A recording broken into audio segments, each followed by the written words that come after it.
Imaginez ce qu'il faut pour faire vaciller un géant industriel. Dans le cas de l'automobile allemande, ce n'est pas un sabotage spectaculaire, ni une panne massive.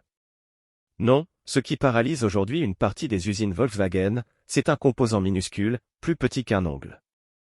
Dans l'un des sites du groupe, la chaîne de montage, symbole même de la précision allemande, est en train de ralentir. Pas parce qu'il manque de l'acier, pas parce qu'il manque de bras. Mais parce qu'il manque une puce électronique très spécifique. Un petit composant fabriqué par une entreprise nommée Nexeria. Et voilà le point que presque tout le monde ignore. Une voiture moderne n'utilise pas quelques puces. Elle en utilise des milliers. Et elles ne se ressemblent pas. Celles qui posent problème aujourd'hui ne sont pas les processeurs gérés pour la conduite autonome. Ce sont les petites puces de base, celles qui font office de système nerveux du véhicule. Celles qui disent au haillon de se lever, qui gèrent la température du moteur, ou qui contrôlent l'assistance de direction. Elles coûtent 3 fois rien, mais elles sont partout. Et c'est là que se cache le talon d'Achille de toute l'industrie. Tu ne peux pas simplement redessiner une voiture pour remplacer une puce du jour au lendemain. Chaque composant est programmé pour une fonction précise. Alors quand l'approvisionnement d'un seul type de puce s'arrête, ce n'est pas un ralentissement. C'est tout un système qui peut se figer. Ce que cette situation révèle, c'est une règle méconnue de l'industrie moderne. La solidité d'un géant dépend toujours de son plus petit maillon. Alors pourquoi Volkswagen ne va-t-il pas simplement acheter ses puces chez un autre fournisseur? C'est là que le problème cesse d'être industriel et devient géopolitique. La pénurie actuelle ne vient ni d'une explosion de la demande, ni d'un accident dans une usine. Elle vient d'une interdiction d'exportation imposée par la Chine. Un choix volontaire. Une démonstration de force. Une nouvelle forme de guerre, la guerre économique. Pendant 30 ans, la mondialisation a été un immense concours de rentabilité. Les entreprises ont optimisé leur chaîne d'approvisionnement, n'achetant leurs composants qu'auprès du fournisseur le moins cher. Une stratégie parfaite, tant que personne ne décide de bloquer une pièce essentielle. Mais ce que Pékin montre aujourd'hui, c'est qu'en contrôlant un seul point crucial d'une chaîne, même pour un composant à bas coût, un pays peut exercer une pression gigantesque sur toute l'économie européenne. C'est un échec stratégique total pour ceux qui pensaient que le système était infaillible. Les puces ne sont plus que des produits techniques. Elles deviennent des instruments de politique étrangère. La puissance d'une nation ne se mesure plus seulement à son armée, mais aux technologies qu'elle peut produire. Et à celles qu'elle peut refuser aux autres. Lorsqu'une chaîne de production ralentit, les conséquences financières sont immédiates. Pour un mastodonte comme Volkswagen, ce n'est pas juste quelques voitures livrées en retard. C'est tout son plan de survie qui vacille. Le groupe a d'ailleurs tiré la sonnette d'alarme. Son objectif de marge pour 2025, pourtant vital, est désormais en danger sérieux. Mais qu'est-ce que cela signifie vraiment? Volkswagen a expliqué à ses investisseurs qu'il lui faut une disponibilité suffisante en semi-conducteurs pour atteindre une marge de 2 à 3%. Ça peut sembler dérisoire. Mais pour une entreprise de cette taille, cette seule tranche représente des milliards d'euros. Des milliards nécessaires pour financer la transition électrique, développer les logiciels embarqués, et simplement rester dans la course face aux nouveaux concurrents. Sans cette marge, c'est tout le plan stratégique du groupe qui s'effondre. Cette alerte financière n'est pas un simple communiqué. C'est la traduction comptable de ces usines silencieuses. Un signal clair, universel. L'argent ne rentre plus, la menace est réelle. Ce blocage des puces n'est pas un contretemps passager. C'est une attaque directe contre la capacité de l'Allemagne à financer son propre futur industriel. La course est lancée. Et pour la première fois, Volkswagen reconnaît publiquement qu'il se pourrait bien qu'il n'ait plus assez de carburant pour franchir la ligne. Il serait tentant de croire que tout cela ne concerne que Volkswagen. Mais ce serait la plus dangereuse des illusions. L'ensemble de l'industrie automobile européenne affronte exactement la même tempête. Et il n'existe aucun refuge. Les restrictions d'exportation qui frappent ces puces ne ciblent pas une marque en particulier. Elles ciblent une infrastructure technologique dont dépendent tous les constructeurs modernes. Que ce soit une berline de luxe Mercedes, un SUV Porsche ou un modèle électrique signé BMW. Tous reposent sur le même écosystème de composants spécialisés. Si Volkswagen peine à sécuriser son approvisionnement, alors il est certain que les autres constructeurs se livrent déjà à la même bataille discrètement. Une course désespérée pour décrocher les derniers stocks disponibles ailleurs. Et cette compétition crée un effet domino brutal. Plusieurs marques se disputent le même stock limité. Les prix explosent. Les fournisseurs alternatifs saturent. Et toute la chaîne de production se retrouve sous pression maximale. Ce que cette crise manifeste, c'est qu'il n'existe plus des incidents isolés dans un monde interconnecté. Une seule rupture dans une chaîne peut faire trembler un secteur tout entier. Quand un géant s'effondre, il peut entraîner avec lui tout son écosystème. Pour comprendre pourquoi cette pénurie de puces frappe si fort, il faut regarder l'état réel de l'industrie automobile allemande avant même que la crise n'éclate. La vérité, c'est que ce secteur était déjà sous respirateur artificiel. Le patient était affaibli. Ce nouveau chocolat pourrait bien être celui de trop. Bien avant qu'on ne parle de semi-conducteurs. Les piliers de l'empire automobile allemand commençaient à se fissurer. Et les chiffres ne mentent pas. En un an à peine, l'industrie a supprimé plus de 50 000 emplois. Une chute de près de 7% de sa main-d'œuvre. Un effondrement historique pour un secteur autrefois considéré comme intouchable. Dans le même temps, les exportations vers ces marchés clés, les États-Unis et surtout la Chine, reculaient lourdement. Pas de petites baisses ponctuelles. De véritables signes d'asphyxie économique. C'est la base même de leur domination mondiale qui commençait à se fissurer. Imaginez un moteur qui tourne à plein régime pendant des décennies. Petit à petit, il chauffe, les pièces s'usent, les performances s'altèrent. C'est exactement ce qui est arrivé au modèle allemand. Un système performant mais vieillissant. Dépassé par un marché global qui évolue trop vite. La crise des puces? Elle n'a pas créé le problème.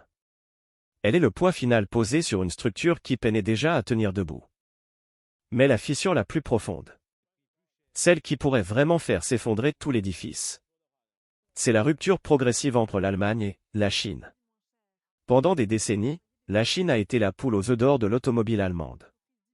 Un marché immense, avide, qui absorbait sans broncher les Mercedes, BMW et Porsche les plus luxueuses. C'était simple. Tant que la Chine consommait allemand, l'industrie restait invincible. Mais cette époque est révolue. La relation n'est plus celle d'un vendeur et de son meilleur client. La Chine est devenue un compétiteur redoutable. Un négociateur puissant. Et un innovateur capable de surpasser l'Europe dans les technologies qui comptent. Les chiffres donnent le vertige. Prenons Porsche. Ses ventes en Chine ont chuté de 28% sur une période récente. Ce n'est pas une mauvaise semaine. C'est un décrochage structurel. Alimenté par l'ascension fulgurante des constructeurs chinois de véhicules électriques. Devenus leaders sur les technologies et les designs que les consommateurs chinois réclament. Résultat. L'Allemagne subit un double coup de masse venu de Pékin. D'abord, la Chine achète moins de voitures allemandes. Les revenus plongent. Ensuite, avec les restrictions sur les puces. Elle coupe l'accès à des composants vitaux. La production s'enraye. Le partenaire qui portait la croissance allemande est désormais en train d'en saboter les fondations. La poule aux œufs d'or ne s'envole pas simplement. Elle construit son propre poulailler. Et garde le grain pour elle. Ce que nous observons aujourd'hui, c'est l'ouverture d'un nouveau front dans la compétition mondiale. Les puces électroniques, le silicium, deviennent les nouveaux gisements stratégiques. On n'est plus dans une démonstration de puissance militaire. On est dans une démonstration de contrôle technologique. Pendant longtemps, on mesurait la force d'une nation par ses réserves de pétrole, d'or, ou par la taille de son arsenal.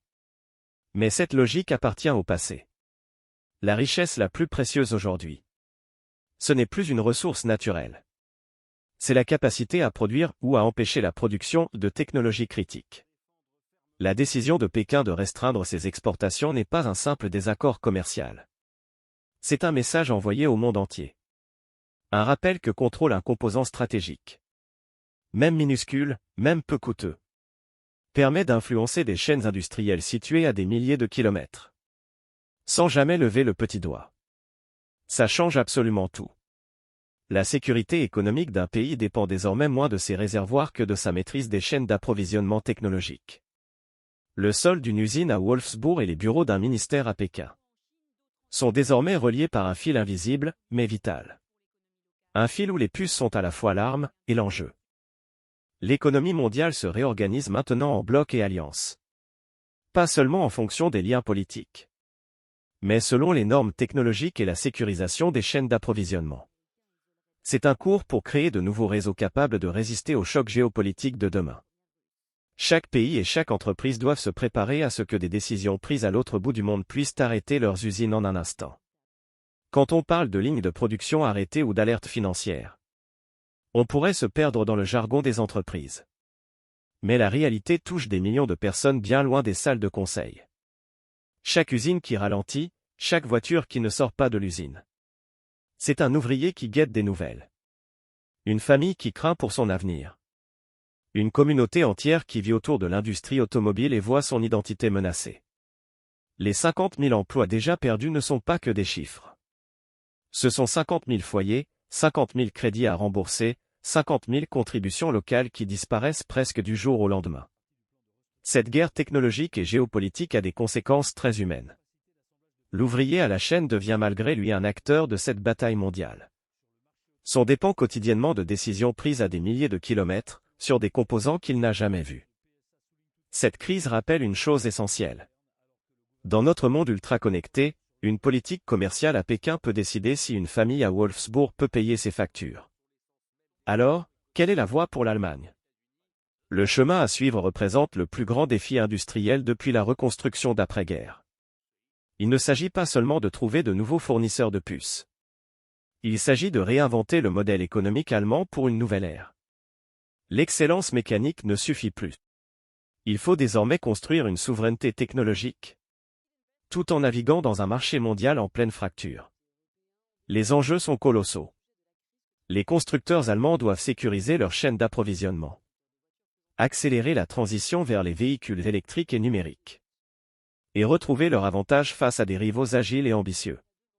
Cette transformation demandera des investissements massifs, une volonté politique forte, et peut-être le plus difficile, un changement culturel profond sur la manière dont l'Allemagne se perçoit dans le monde.